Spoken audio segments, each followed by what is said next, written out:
প্রাণোচ্ছল ছোটাছুটিতে মেতে থাকার কথা থাকলেও অসুস্থতার কাছে হেরেছে চাঞ্চল্য। অসুস্থ সন্তানকে নিয়ে চিকিৎসকের অপেক্ষায় স্বজনরা। রাজধানীর শিশু হাসপাতালের জরুরি বিভাগ যেন হিমশিম খাচ্ছে রোগী সামলাতে।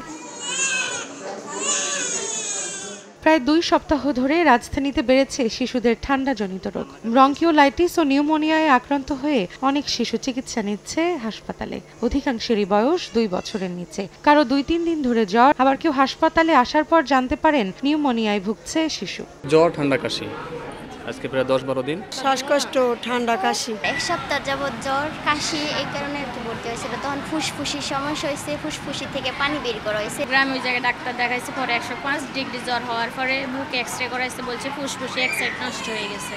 পরে এই জায়গায় নিয়ে আসার পর আইসিইউতে রাখছি 16 দিন। গেল 1 সপ্তাহে শিশু হাসপাতাল ও ইনস্টিটিউটের জরুরি বিভাগে আসা 2292 জন রোগীদের মধ্যে 1722 জনই আসে সর্দি, কাশি ও জ্বর নিয়ে। নিউমোনিয়ায় আক্রান্ত 420 জন শিশু, আর ঠান্ডাজনিত রোগ নিয়ে ভর্তি হয়েছে 86 জন। Cough and cold maximum, bronchiolitis, pneumonia. বাচ্চারা আক্রান্ত হয় আপনার যখন যে সিজন থাকার কথা সেটা যদি হঠাৎ করে চেঞ্জ হয়ে যায়, তখন এই যে ভাইরাস ব্যাকটেরিয়ার প্রকোপটা বেড়ে যায়। একটু কাশি, একটু সর্দি হলে যেন তারা খুব আর্লি স্টেজে ডক্টরের শরণাপন্ন হয় এবং তারা যেন মেডিকেশন আসতে পারে।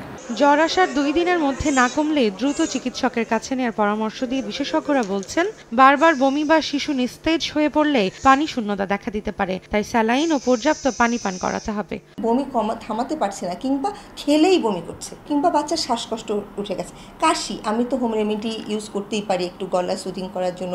গরম পানি, লেবুর রস, মধু খাওয়ালাম, 1 দিন 2 দিন ভালো হলো না, এটার সঙ্গে জ্বর হচ্ছে এবং সবচেয়ে বড় কথা শ্বাসকষ্ট শুরু হয়ে গেল। তখন কিন্তু আপনার বাসায় আর বাচ্চাকে রাখা যাবে না। 100 ডিগ্রি জ্বর বা শ্বাসকষ্ট হলে তখনই চিকিৎসকের কাছে যাওয়ার পরামর্শ দিচ্ছেন চিকিৎসকরা। এর পাশাপাশি মাঝে মধ্যে শরীর মুছে দেয়া বা ঘাম মুছে দেওয়া সহ ঠান্ডা খাবার বা ফুল স্পিডে ফ্যান ব্যবহারে সতর্কতা অবলম্বন করলে শিশুদের সুস্থ রাখা সম্ভব বলে মনে করেন চিকিৎসকরা। রৌনক নিয়ন্তা, সময় সংবাদ, ঢাকা।